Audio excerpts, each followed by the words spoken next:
বাড়ছে bird flu আতঙ্ক। অন্ধ্রপ্রদেশের মাত্র একটি জেলাতেই মারা গিয়েছে লক্ষাধিক মুরগি। মুরগির মাংস ও মুরগির ডিম না খাওয়ার পরামর্শের পাশাপাশি জারি করা হয়েছে একাধিক নির্দেশিকা। একাধিক পদক্ষেপ নিয়েছে তেলেঙ্গানা সরকারও। এ রাজ্যের ডিম আমদানি করা হয় অন্ধ্রপ্রদেশ থেকে, তাই সতর্ক কর্তৃপক্ষ।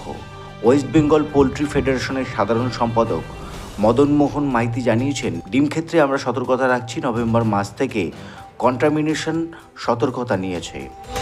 বর্তমানে বার্ড ফ্লু চিন্তা বাড়াচ্ছে অন্ধ্রপ্রদেশের পূর্ব গোদাবরী জেলায়। National Institute of High Security Animal ডিজিজের দাবি, এই জেলায় লক্ষাধিক মুরগি মারা গিয়েছে বার্ড ফ্লুর কারণে।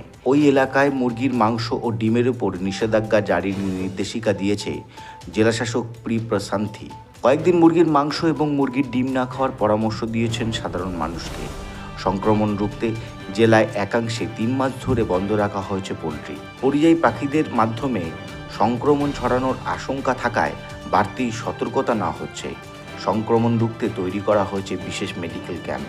মানবদেহে এই সংক্রমণ ছড়াচ্ছে কিনা তা দেখতে তৈরি 65টি টিম। বার্ড ফ্লু মোকাবেলায় একাধিক পদক্ষেপ নিয়েছে তেলেঙ্গানা সরকারও। অন্ধ্রপ্রদেশ থেকে মুরগি আমদানি বন্ধ করতে সীমান্তে তৈরি হয়েছে 24টি চেকপোস্ট।